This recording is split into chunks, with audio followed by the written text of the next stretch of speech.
I've asked Barry Beagle to lead us in the Pledge of Allegiance this morning. I pledge allegiance to the flag of the United States of America and to the republic for which it stands, one nation, under God, indivisible, with liberty and justice for all.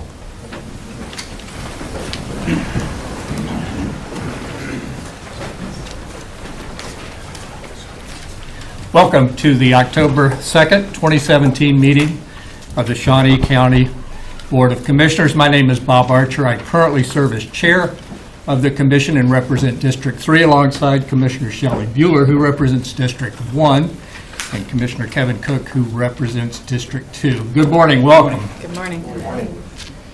First item of business, please. Item 3, consent agenda. Questions about the consent agenda? There was just one item.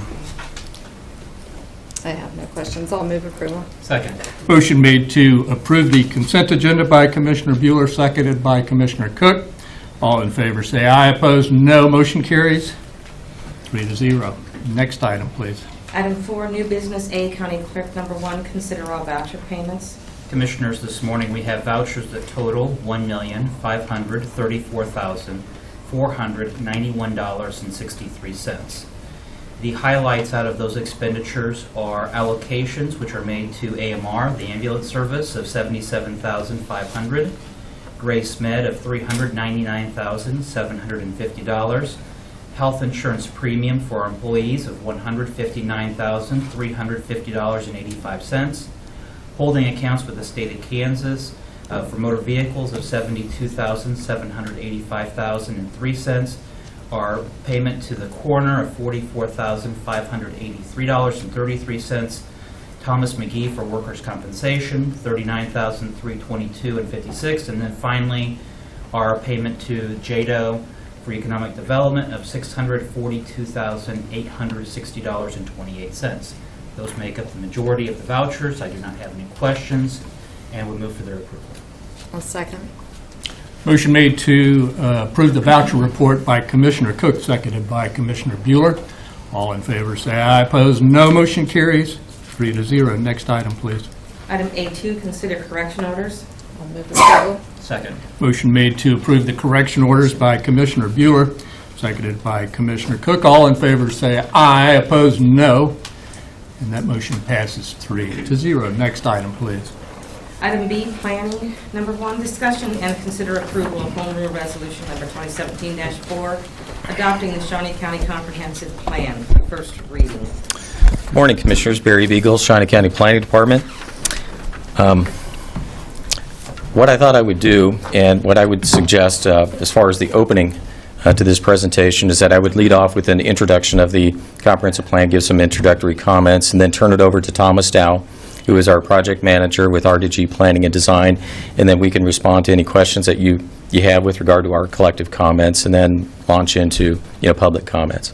I would like to say that I'm very appreciative to all those who took the time to be here today. I know it's a packed house, and I know that there's going to be varied opinions, but I for one, who believes in transparency and the ability for the public to speak their mind, I think that this is a good thing. So, with that said, let me launch into my comments, and we'll get this underway.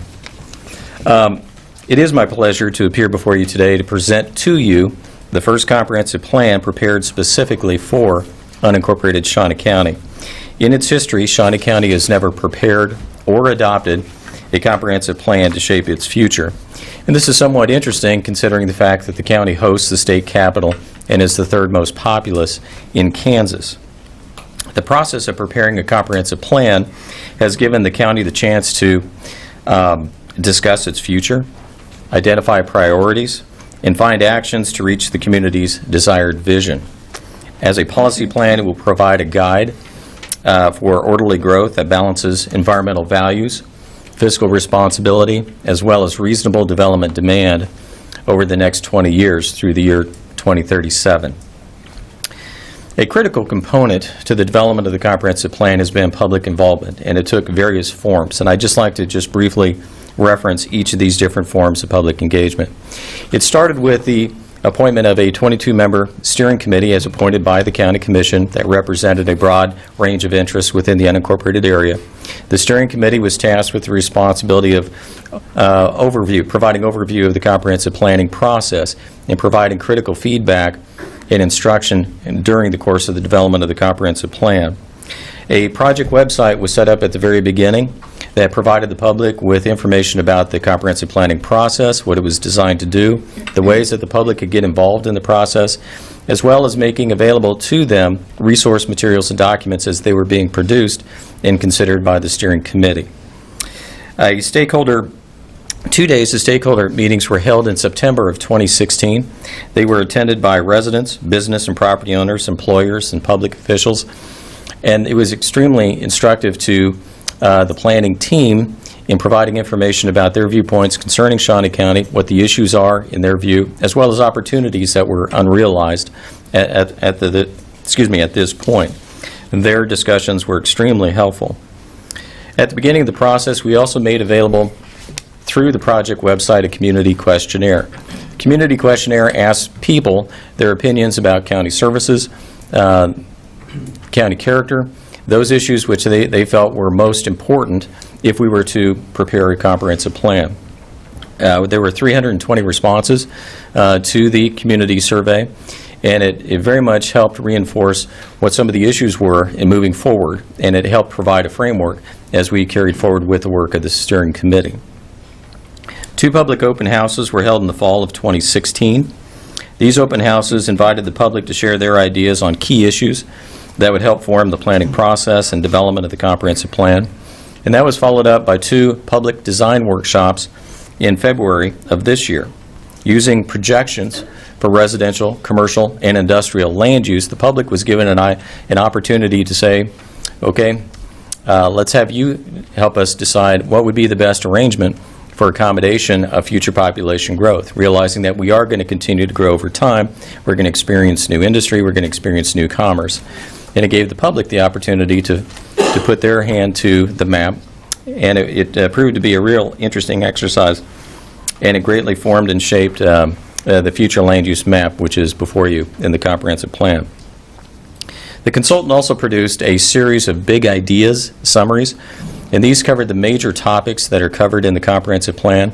And I would like to thank the Capital Journal, who partnered with us in publishing the majority of these big ideas series, because it helped the public to become informed about what the major topics were, what the key issues and recommendations were coming out of the comprehensive planning process.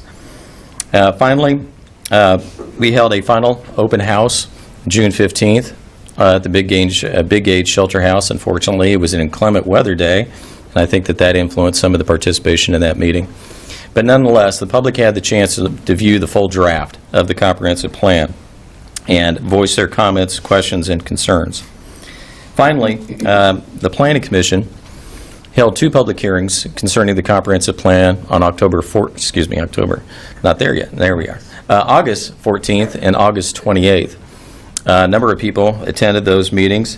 The planning and the minutes of both of those meetings are included as part of your agenda packet. The Planning Commission concluded the public hearings by recommending approval of the comprehensive plan by a vote of 4-2 with 1 member absent. One thing we all recognize is that communities change over time. Their population changes, business changes, the economy changes. Jobs and employment opportunities change, and so on. Change is inevitable. A big part of the comprehensive planning process is understanding how the community changes over time. Understanding these changes and how they affect the community is what planning is about. Change is anything from a new subdivision, changes in the economy, demographic shifts in the population, which influences traffic, influences transportation, housing opportunities, and schools. There's environmental changes in response to growth and development, and so on. These changes not only affect the physical form and shape of the community, but also affect the community's character, its financial condition, its environmental health, economic development opportunities, and so on. So, looking at this from a somewhat limited perspective, how have we seen Shawnee County change for time? Well, Shawnee County has undergone tremendous change over the last 50 years. Between 1960 and 2010, Shawnee County grew by 36,600 people, a 26% increase over that 50-year time span. Of that growth, 8,000 occurred within Topeka, 2,600 occurred within the small cities of Auburn, Rossville, Silver Lake, and Willard, yet 26,000 occurred within the unincorporated area, a 127% increase over that 50-year time span. Based on the distribution of population growth, Topeka's share of total county population decreased from 85% in 1960 to 72% in 2010, while the unincorporated area increased from 15% to 26% and now accounts for over a quarter of the county's total population.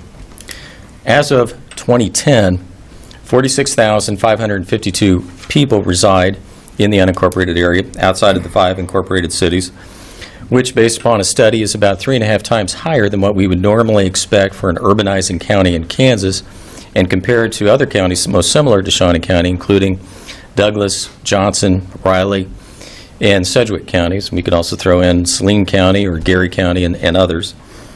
Based on these counties, we would expect the unincorporated population to be about 13,500 people.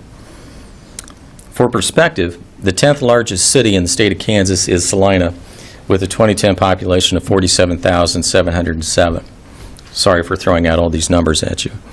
If the unincorporated area itself was a city, it would be the 11th largest city in the state of Kansas.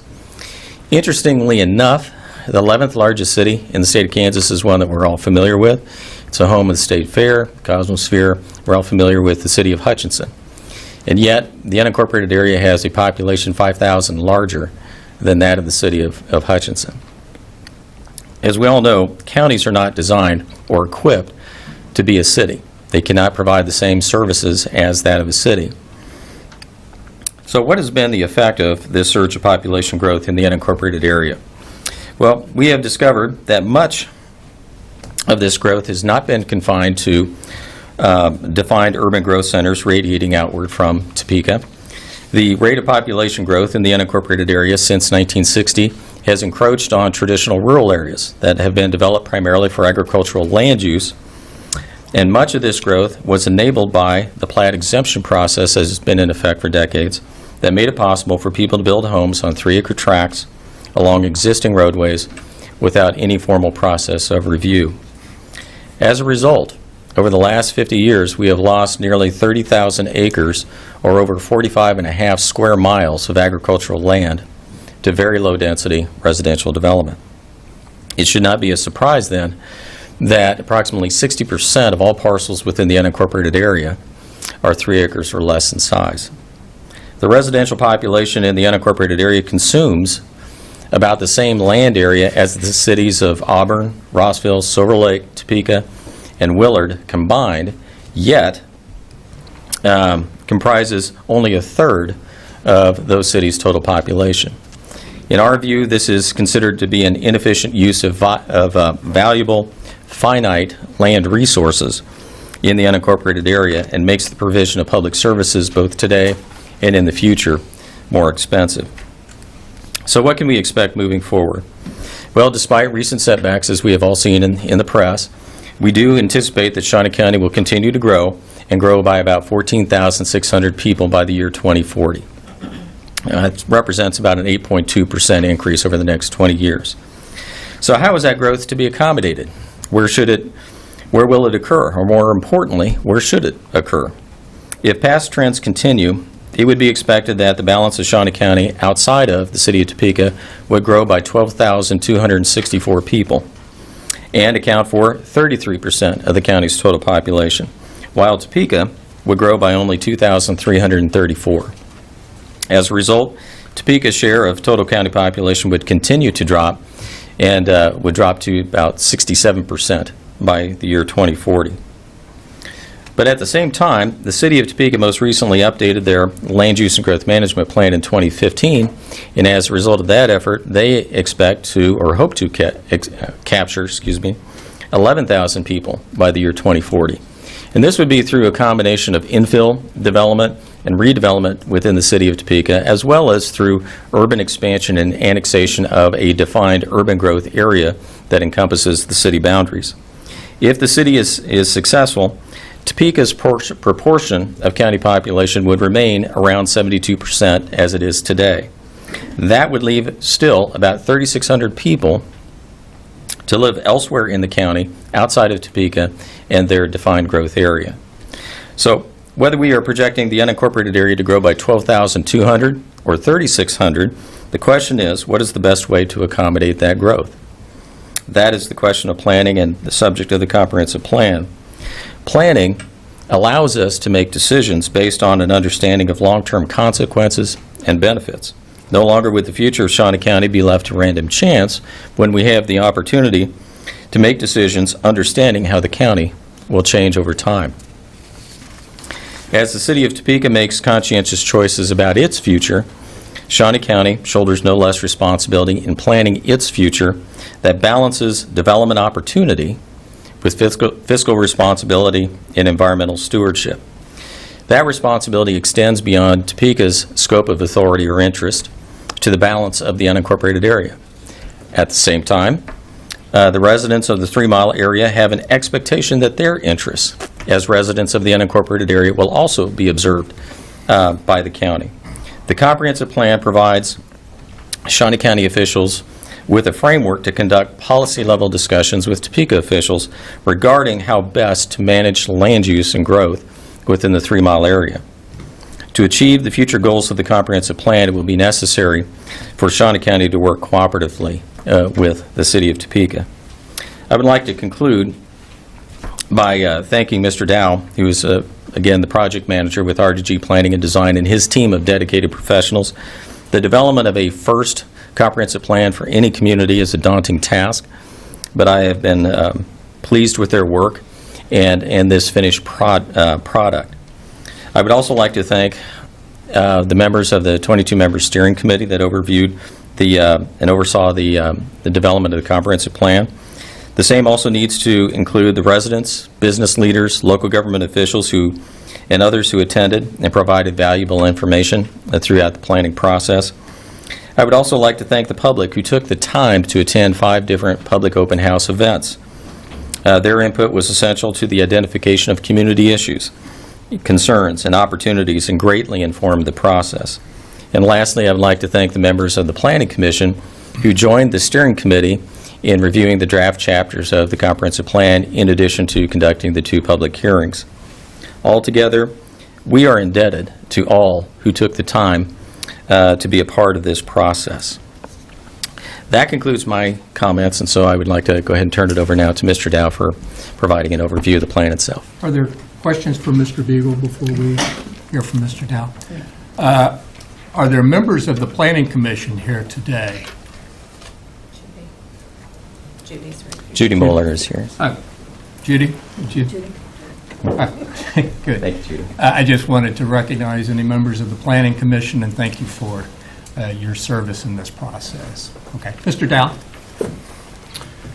Thank you. I think Barry did an outstanding job talking about the process that we went through to develop the comprehensive plan. I don't think I could have said anything better than he did. And I think that the point of issue that we've heard the most about, especially recently, deals with the future land use map and the future land use plan portion of the comprehensive plan, so I thought that I would focus my comments on that portion of the plan. Barry's already talked about the expected population growth over the next 20 years and how that might vary depending on how much the city of Topeka captures versus how much the unincorporated area of Shawnee County captures. So I won't repeat that. One thing that I do think is absolutely critical to understand is that currently within the unincorporated area of Shawnee County and the city of Topeka do share jurisdiction within the 3 Mile extraterritorial jurisdiction for making land use decisions. Currently, Shawnee County is responsible for some of the things like issuing building permits and dividing the area up into different zoning classifications. And the city of Topeka is responsible for other things, including the approval of the subdivision of land through whichever process, whether it's the formal subdivision and platting process or it's the more informal plat exemption process. And so those things are already being done, and the comprehensive plan does not propose eliminating any of those things. It's really just a change in how things are being done and where things are being done. So I think that once we understand the 3-mile extraterritorial jurisdiction, and we understand that the people that live within that 3-mile ETJ area are having to work with the city of Topeka, but they're not directly represented by members of the Topeka City Council, it really is to the benefit of the people that live in the unincorporated area to have a comprehensive plan, because that gives the Shawnee County Commission and the Shawnee County Planning Commission a better platform to communicate with the City of Topeka City Council and Planning Commission in discussions about how development will occur within the 3-mile ETJ. So I think that one of the things, or another item that we heard throughout the process was that the City of Topeka was expanding too far outward and encroaching on the rural areas of the county, and there really was a desire to maintain the rural nature of the balance of Shawnee County and kind of keep Topeka contained closer to Topeka. And so we developed this future land use map that we think achieves that and that we heard throughout the process from the steering committee and from the public. Yes, Commissioner Bueller? Thomas, so I want to make sure that this is correct. So you live within that boundary, the dark blue boundary, the 3-mile area, that's the 3-mile area, right? Yeah, the black line, The black line.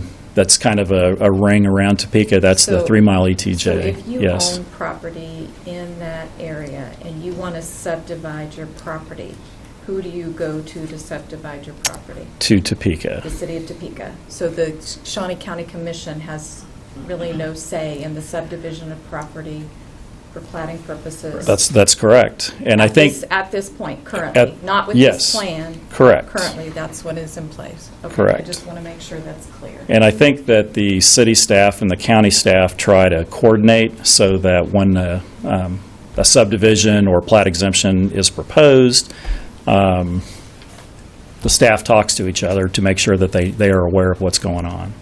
And the reason for that 3-mile area is because why? Well, you're the planning director. You want to answer that question? I mean, I'll be happy to. But. Well, whatever I get wrong, Thomas will correct. Basically, all communities in Kansas have the ability to plan and zone through state enabling legislation. That gives us the ability to adopt zoning and subdivision regulations, adopt comprehensive plans, and also defines the content of those regulations and documents and how they are supposed to be approved. The legislature, decades ago, had realized that cities are living, breathing organisms, and that over time that they will be expanding and growing beyond their current boundaries. And I think that the legislature saw that it was to the city's interest in planning for that future growth and development to give them some element of control in what happens in their sphere of influence within that 3-mile area. And I think that's how it came about, that the legislature allowed a community to extend their subdivision regulations into the 3-mile area. Now, one thing I would clarify by that is that it's not mandatory that it has to be 3 miles. The community could set 2 miles, 1 mile. Most traditionally go the full extent as allowed by statute. But anyway, it's a creature of a state enabling legislation that allows that to happen. And the city of Topeka is the only municipality in Shawnee County that has that 3-mile area. That is correct. But it's well within the interest, well, Rossville, Silver Lake, Willard, Auburn could exercise that, but they choose not to. At this point, they were brought into this process, and we met individually with Auburn officials, Rossville, Silver Lake. And at this point, well, with the exception of Auburn, and I'll let Thomas talk specifically about the Auburn growth area that we are proposing, but Silver Lake and Rossville both said that for the most part, they are a confined community, primarily due to 2 factors. One is that a large portion of the area that encompasses both of those cities is floodplain.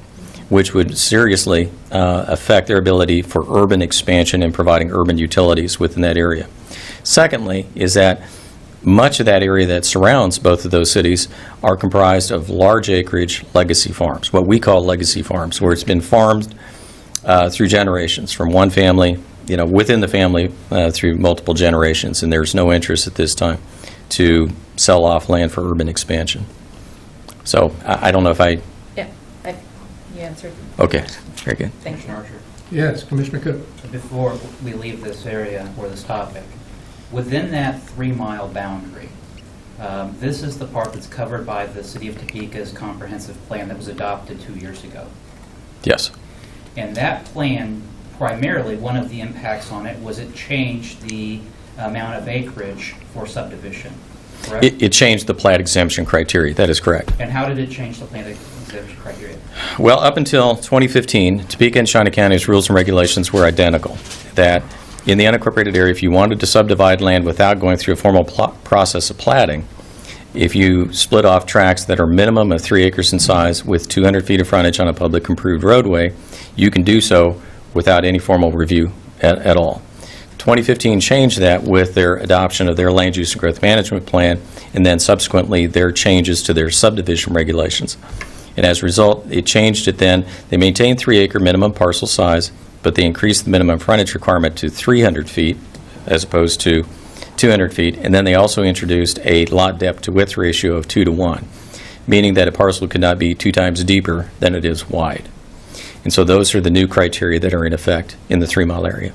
And when that plan came through, it went through the City of Topeka Planning Department. Correct. And then it was presented to the City of Topeka for its consideration. Correct. And those people that lived outside of the city limits, but within that 3-mile boundary, did they have anybody who represented them?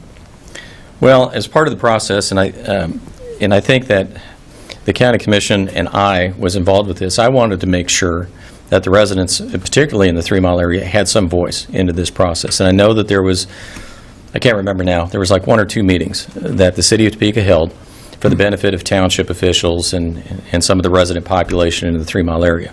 But that was the extent of their consideration. Well, I agree. They had meetings, but when the vote came, they weren't represented by city council members because they're outside of the city. True. They have no representation.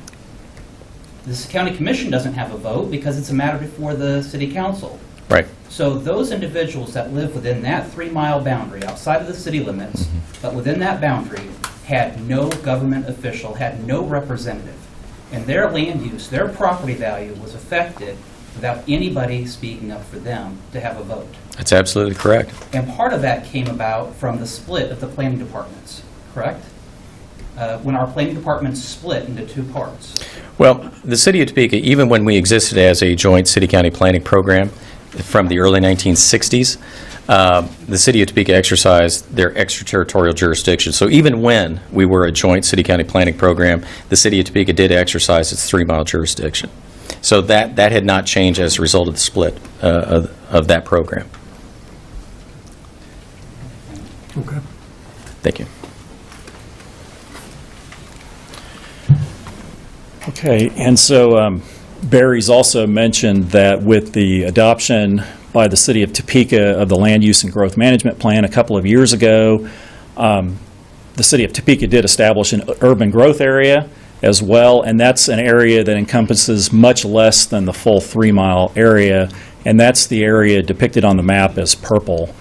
And so we'll be talking about that in a minute too, but what I think that is important to take away from that is that the City of Topeka views the urban growth area as that area that they're likely to annex and have the city limits expand into that area by the year 2040, and that's the area that they are more likely to expand city services into as well, including both water and sewer lines. So let me see if I can... How do I advance this? If you want to use a keyboard, page down. Mr. Dow, I have a question I can't tell from the map. But is Lake Sherwood, is that a target for annexation from the city of Topeka? I don't believe the city of Topeka plans to annex that area because of the unique nature of that area and the state statutory framework. I mean, they're an improvement district, and so I think that'll remain outside of the city of Topeka unless something changes. Okay, thank you. So, okay.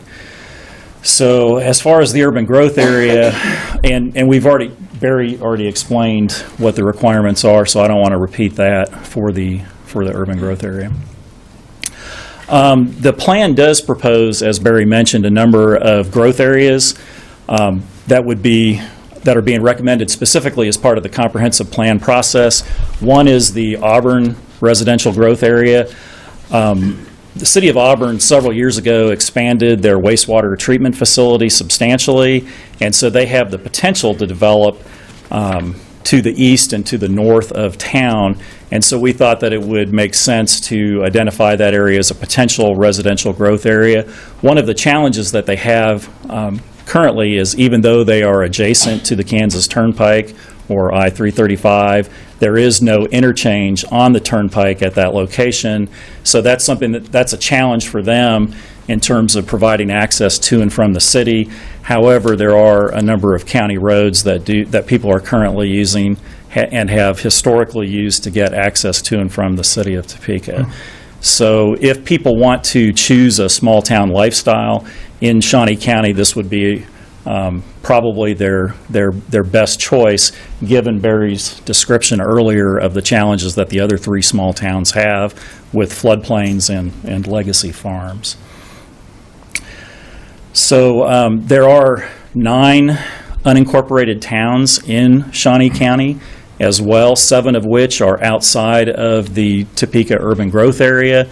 And we are suggesting that because of the historic nature of those communities and the unique character that each of those small unincorporated towns has, that they would be good locations to concentrate or cluster new residential development rather than allowing it to occur just in random locations. It would allow for more planned growth so that we could make sure that we have the necessary easements and that we have adequate infrastructure providing service to those developments as they occur. However, one of the challenges is with wastewater disposal, and so we anticipate that there may be a need to for some public entity, whether it's a brand new sewer district, whether it's the township, or even if it's the county, somebody would need to step up and provide wastewater collection and treatment services. The plan does not identify who that would be. I think that substantially more discussion would need to occur. But one of the benefits is that would allow development to occur at a much more dense location.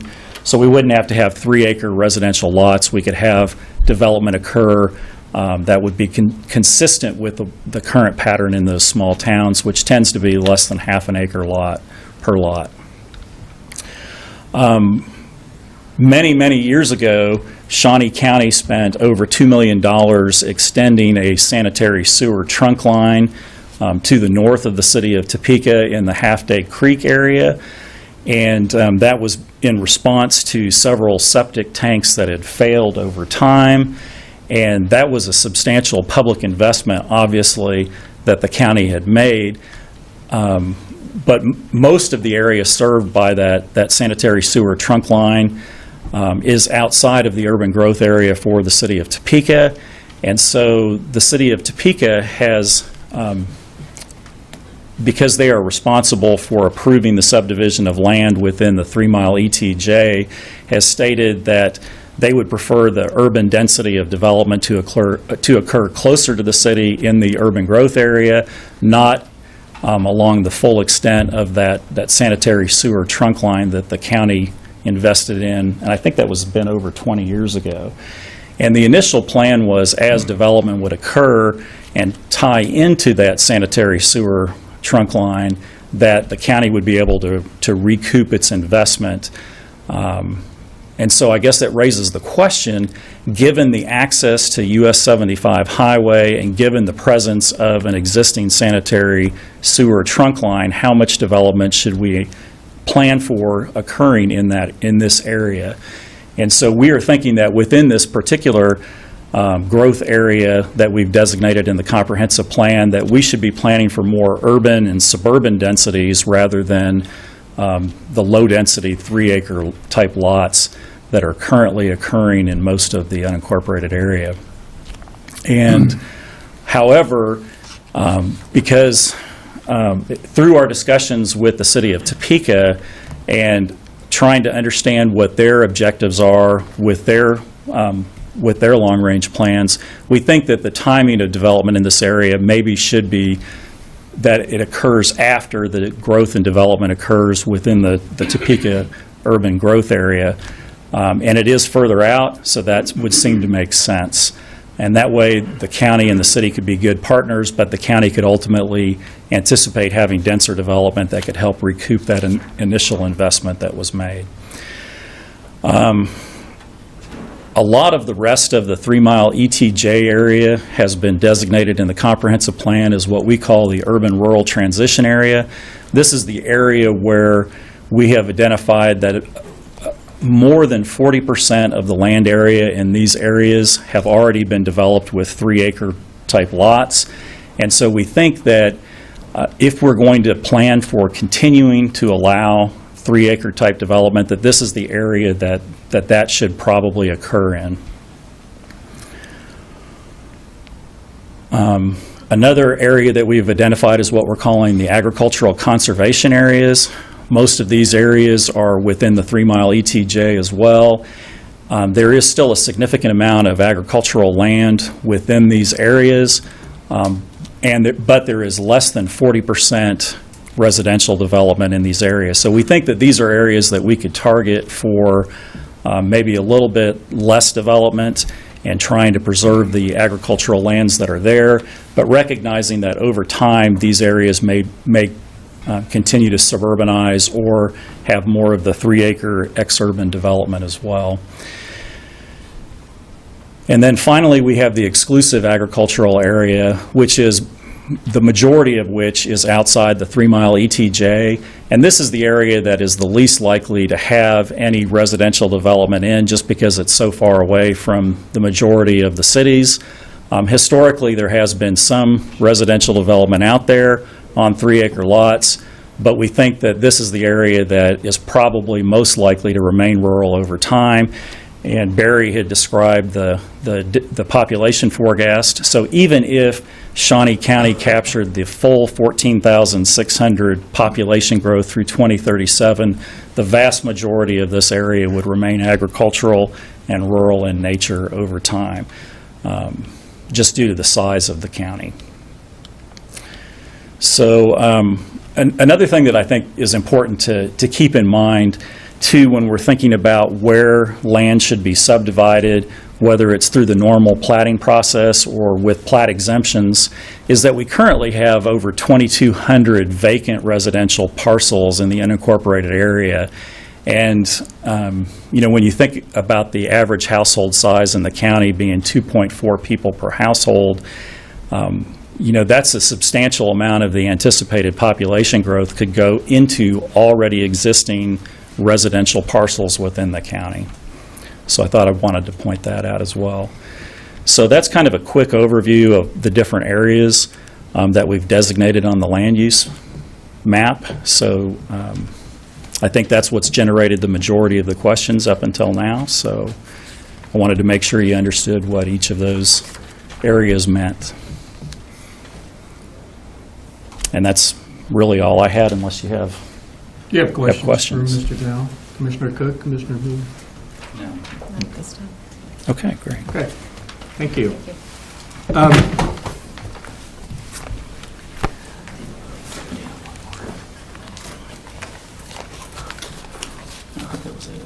Oh, okay, sorry. I was just going to try to go back. Sorry. Or do you want to put it back on the first one? Yeah. I think the next step would be to hear from the public, and as you've come up please come to the podium, state your name, and address the commission. And then after that, I'd like the county councilor to give us an overview of the way forward with the comprehensive plan. So if you have comments about the proposed comprehensive plan, please come forward and state your view. Hi, Commissioners. Joseph Ledbetter, and I am representing Fred Sanders, House of the Lord, and myself on land we all own in the unincorporated areas. And first off, thank you for the time for this hearing. You know, it appears that we're trying to chase some kind of problem that doesn't exist.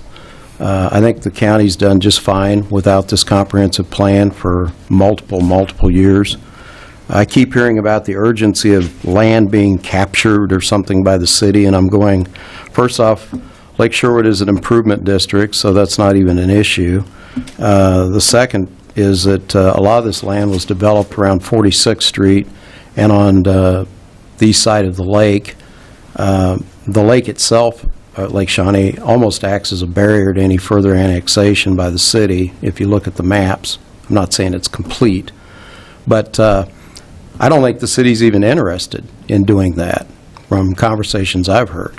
So what concerns me is we go and get studies, and then we think we have to justify the expense of those studies very often. I'm not saying among you three, but I seem to see a pattern where often we feel an urgency to put something together because we spent some money. Well, I will go back to how this was set up. The first meeting I heard about was in June, and I showed up for that. I did show up to the two planning hearings in August and on the 14th and 28th. If you look at the vote, it's not overwhelming. I mean, three of the people were either no or absent. Well, absent and abstentions are a no vote, basically. So you only had 4 out of 7 that even thought this was worthy of going forward with even the Planning Commission. There's a big concern about farmland. It seems like we've got vague definitions of what we're talking about. And we're talking about 300 acres, or I'm sorry, 300 square miles, as I understand it, which is more than half of the county. Being basically, to some extent, being put off limits to any kind of development. I think it's up to developers and people developing land and land sellers to decide if they want to bear those kinds of costs. A lot of that is borne privately, and a lot of it wouldn't make any sense economically. So that's probably why you haven't seen more of that kind of development. I did not recently look up this 3-mile statute, but I did cover it in law school and municipal law, and it applies, as I recall, only to first-class cities. And I think the definition of first-class cities is at least 10,000 population. So obviously, we've only got one city like that in Shawnee County. I think that we seem to be hyping this and putting a lot of urgency into something that is not a problem. And if farmers want to sell their land and have their relatives live on land that they own and carve out a homestead for them or a house for them or more than one, I just don't have any problem with that. It just doesn't seem to be an urgent matter that the county needs to concern itself with at this time. We talk about excessive ag land or exclusive ag land. Again, these definitions are not well defined, and I think that even going back to the website, I heard concerns people couldn't load it. It was not well done. It wasn't a good rollout. And I think that's why more people showed up towards the end, because they finally became aware of what was going on and got very concerned about it. And of course, they have an economic stake in this where a lot of people on these committees don't. So I'm opposed to this. The clients I represent are opposed to this. And thank you for your time. Thank you, Mr. Ledbetter. Anyone else to make a public comment? Carol Marple, I live in southern Shawnee County. I didn't intend to say much because I'm hoping some more of the audience will say other things. First of all, I want to say I really need to thank all the people that took their time out. This is the busy season for the farmers. Our paycheck is in the field. We're looking at 3, if the weatherman is right, days of rain, plus who knows how long it'll be before we can get back into the field. So they need to look where they need to be out harvesting. So a lot of them aren't here. Auburn, just as a comment, would have to annex more land if they were going to grow. On the 22-member steering committee, they're great people, but I only saw one that is an actual farmer that I think owns land. You have to have skin in the game when you're making regulations like this. The exclusive agricultural area, that will limit what we as the owners of the land can do. If we want our grandchildren, Ben and I have 320 acres where we live at. We have 6 grandchildren. If we want them to live on that farm, or if they want to, we can't do it if this comprehensive plan passes. I did want to say that I was listening to a national agricultural program, and there is a court case in Marion County, California, that is dealing with this right now. The farmer's name is Willie Benedetti. He is a turkey farmer. All he wants to do is build a house for his son on his farm, and their comprehensive plan will not allow that. There is no environmental impact on this land. He just simply wants to build a house for his son. So they are in court. He is suing the county government and the Coastal Planning Commission. You know, we have a lot of people that have fought for our rights, and this is our property. We need to be able to use it as we see fit. We work to pay for it, to pay the taxes on it, and with this plan, that will limit everything. I am not in favor of this plan as it is written. Thank you. Thank you. Anyone else?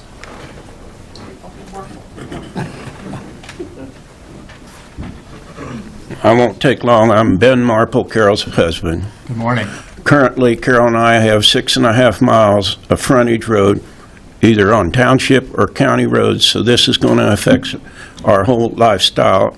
Now, one of the things that I wanted to talk about, a short time ago, one of our farms within a mile of the Mars expansion, and the county tried to rezone it at that time. And fortunately, it got voted down. In my opinion, this is a worse proposal than what that would have done on that farm over there. Now, in the past, we've developed what they call a subdivision through Berry Beagle. And we did it was within a mile of Auburn.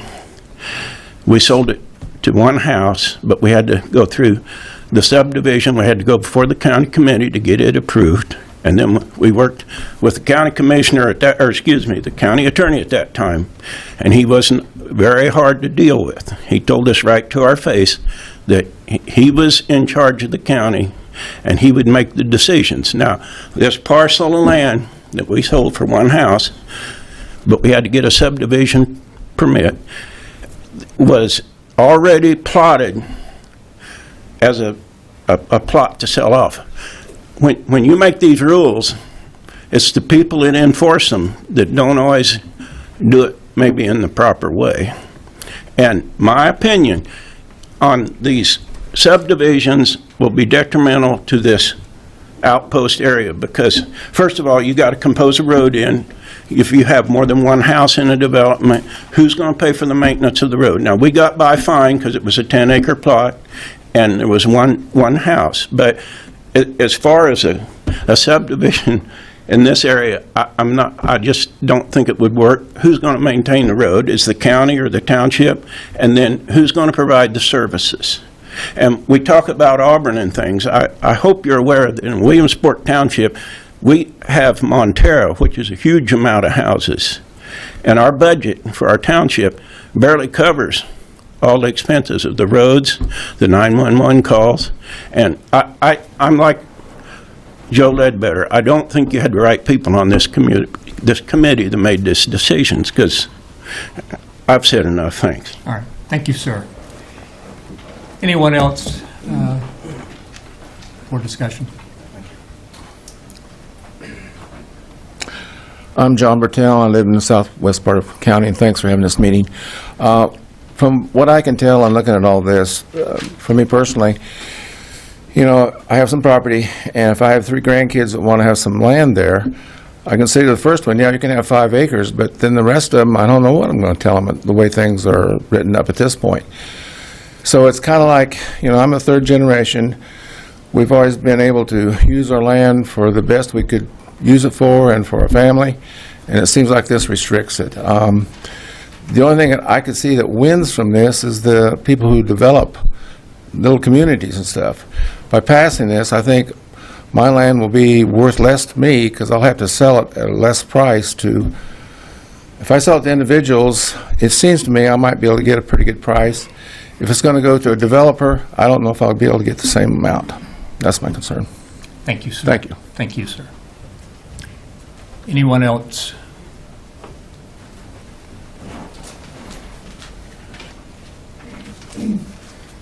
My name's Alan Rivlin, Township, Minokan Township trustee. I'd sent you all 3 an email in regards to this, and I just had a few things to say. Basically about property rights. It was established by the Constitution for us to have private property, for life, liberty, and the pursuit of happiness. How do you pursue happiness? Is by owning your own property and doing with it what you choose to do with it. And our founding fathers, I got a quote here. I got 2 pages of quotes from our founding fathers. Now, I could spend an hour here, but we don't have that much time. So I'm asking you, for all the people that's here, we all bought, paid for, paid the taxes. Let us do with our land what we want to do with it. Why do we come up with a plan that they say is good? We just heard about it on August 18th. I went to one other meeting with Barry, and at the time, I didn't even understand. It was so complicated. Have you guys read the plan? Yes. You've read it, all of it. Did you understand it? Yes. All of it. Well, the people on the commission, planning commission, I asked them the same question. Some of them hadn't even read it. The 4 people that voted for it told me their real one problem was the property rights. But they still voted for it because they thought most of the plan was good and they thought we could change it over time. Well, you know as well as I do, things that pass usually don't get changed over time. So I'm asking you to either have it amended or something different in this position. I'm not saying I'm against all of it, because there's a lot of it that's good in there. I agree. Commercial companies coming in here, taking control, getting intimate domain, whatever you want to call it.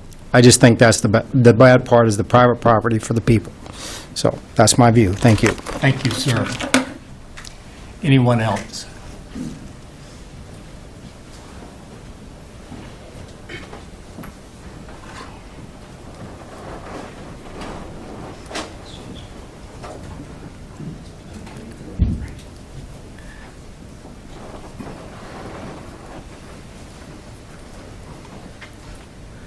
My name's Jim Houchins. I live in northwest Shawnee County. And, you know, we've owned our land almost 30 years. And it's my wife and I's dream to build a house, and we did right in the middle of the 80 acres we have. Also, it was an investment as far as future, maybe being able to sell off, you know, a couple of lots and help us as we retire, and our income is less than it was when we worked. And basically, freedom, that flag's really important to me, and people that stands for it and says a Pledge of Allegiance, I think is really special. I was in the service, and I really think this program's taken away our freedom, and I don't think it's right. That's all I have to say. Thank you for your comments, sir.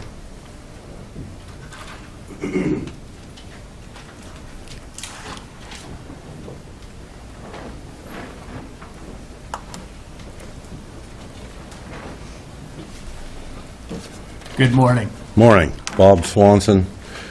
We live in the I-70 and Auburn Road area.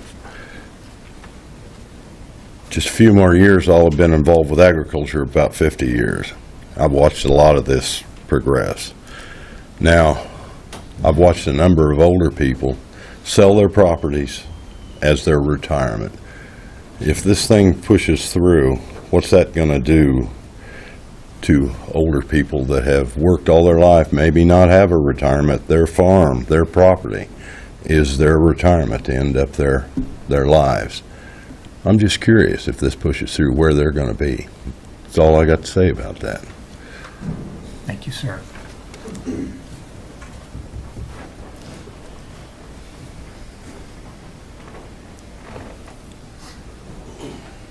Is there anyone else that would like to address the commission? Thank you. County Councilor?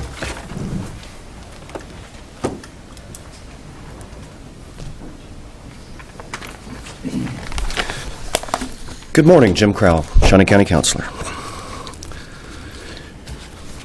You want me to discuss the process? Exactly. How'd I know that? We've got two things to consider. One is the resolution that's before the board, and then there's a statutory requirement for what we do with that resolution. First, this is a home rule resolution through Shawnee County's internal rules. Normally, we put home rule resolutions on for 2 readings. Okay, that today would be a first reading. You can always waive that rule. You made the rule, you can waive it, but typically we do 2 readings on a home rule resolution before we take it to action. Taking this to action, you have 2 general options as set out in statute, and the statute involved, I'll just read it out loud, the number, it's KSA 19-2958, subsection C, for anybody who wants to look that up. There's 2 broad options. It's really option 1 and then option 2A and 2B.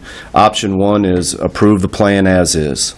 You like it as is, you don't want to make any change, approve it as is. Option 2, there's 2 subparts.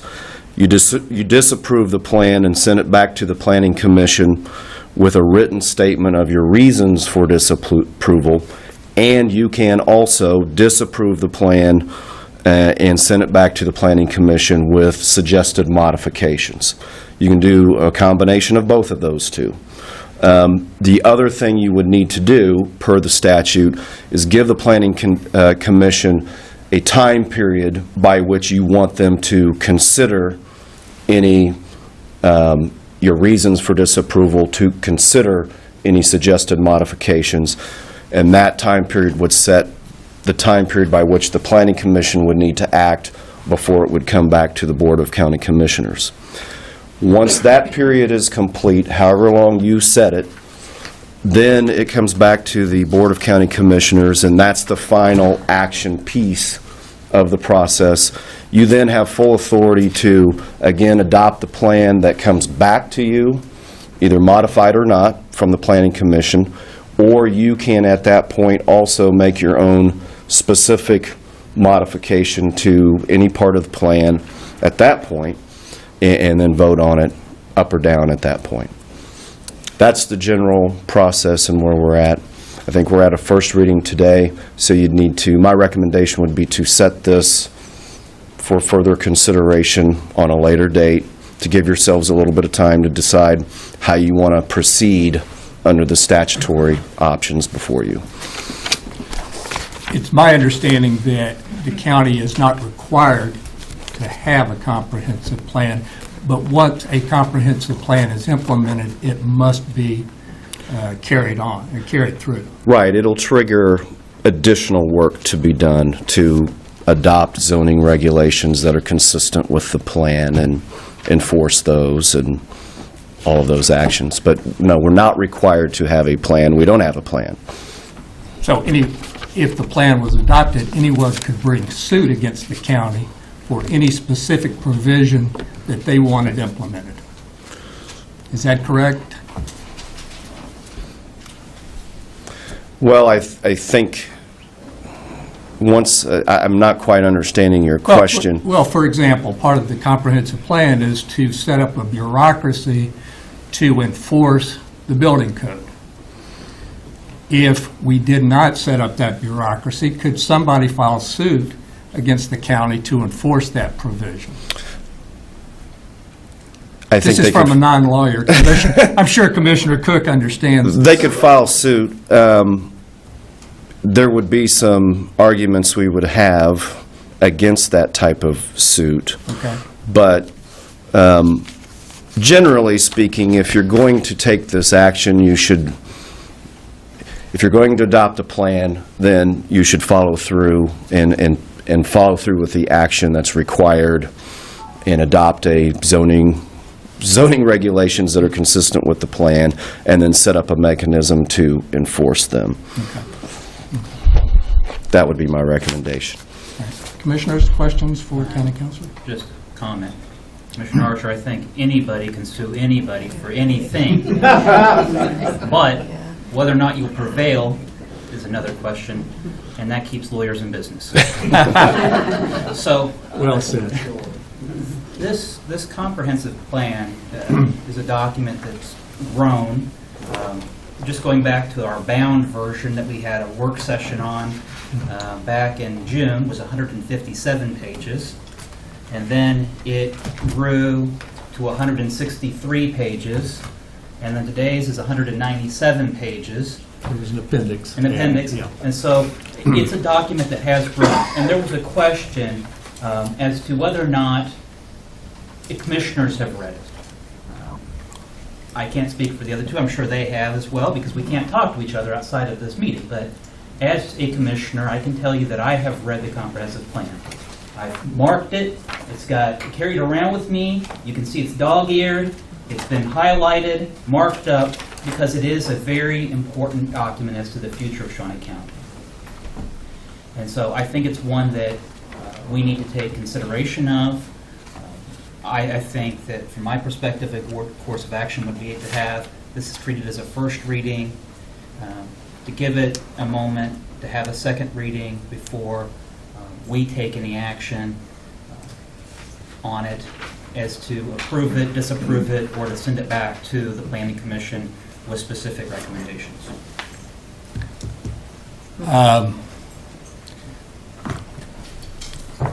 I've read it twice, and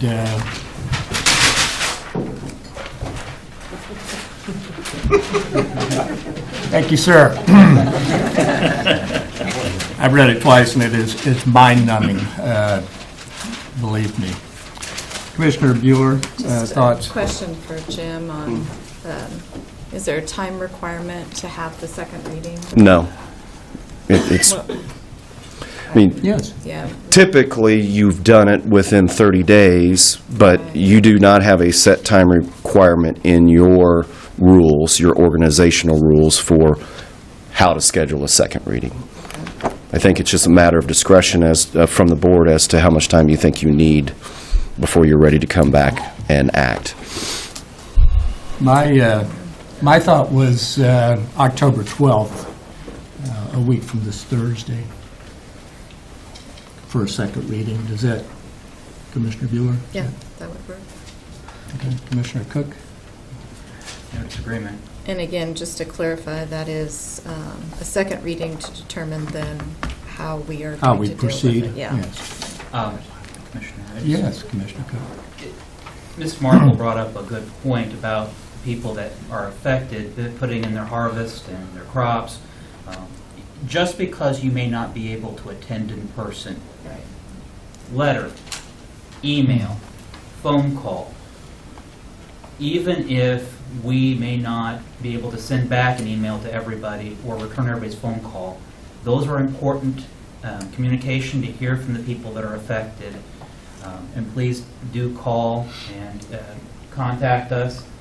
We have staff here that's able to take the messages and get them to us. And it's important for us to hear back from you, even if you're not able to attend the meeting in person. That's a good point, and yeah, I fielded calls over the weekend, as I'm sure you did, Commissioner Cook, about the plan. I will make a motion to schedule the second reading on October the 12th, 2017. I will mention that I have a number of issues with this plan because of the bureaucratic nature of the plan, but primarily because of the cost to taxpayers. There's no fiscal note anywhere in the comprehensive plan, and I've tried to find out what it's going to cost taxpayers, and I've gotten vague estimates. So that's going to be a very big matter of concern for me is how much is this going to cost taxpayers of Shawnee County? So that's a motion to bring up the second reading on October 12th, 2017. I'll second. Motion made by Commissioner Archer, seconded by Commissioner Bueller. All in favor say aye, opposed no. Motion carries 3-0. Thank you, everyone, for coming. Next item, please. Item 5, Administrative Communications. Administrative communications. If you'd like to address the commission. I will wait just a minute because I know people are busy. To give them an opportunity to leave. Again, thank you for coming. Would that be 9 o'clock? Same time, same station.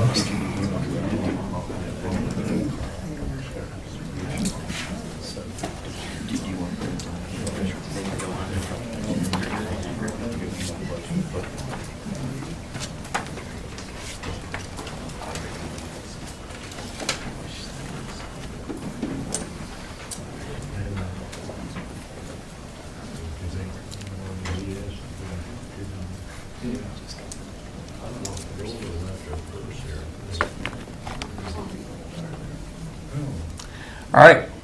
Good morning, Commissioners. Good morning. Teresa Fisher with the Health Department. Today, I'm here to announce that we are starting a series of group prenatal education classes starting this Wednesday, October 4th. They're going to run for 6 weeks, every Wednesday from 3 to 5 at the Health Department. We are using the curriculum through the March of Dimes primarily, but it's also been adapted through Kansas Department of Health and Environment. And we're hopeful that these group prenatal education classes will reduce and improve some of the birth outcomes and infant mortality here in our community. Thank you. Thank you very much. Oh, thank you very much.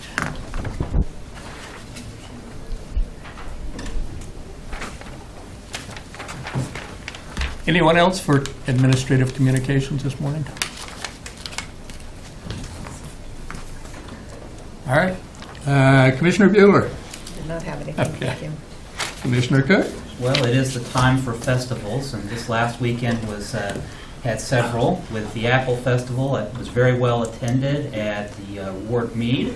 It was good to be there. I went out on Saturday, had some good music, good food, lots of vendors, lots of people enjoying the facility, the park. But earlier that day, I had the opportunity to judge at the Chocolate Festival downtown for the cakes, cupcakes, brownies, and fudge room. Another group got sent to the cookies and dip room. And after 15 samples from cakes and cupcakes and brownies, I was full for the rest of the day. It was a hard job, but I guess somebody had to do it. Wow. That sounds like a For job you. for the chairman of the commission. I don't know why they picked you, Commissioner Cook. But yeah, it was a big weekend for things to do. My wife and I went to the Chocolate Festival on Saturday, and there were hundreds and hundreds of people there. Weather was perfect, and then we went to the Apple Festival yesterday, and good music, good kettle corn, good apple pie. It was truly a great event. Thank you, John, and our compliments to John for a well-done event. Yes, please do. Please do. Next item, please. Item 6, Executive Session. There's not a need, so we're officially adjourned. Thank you for coming.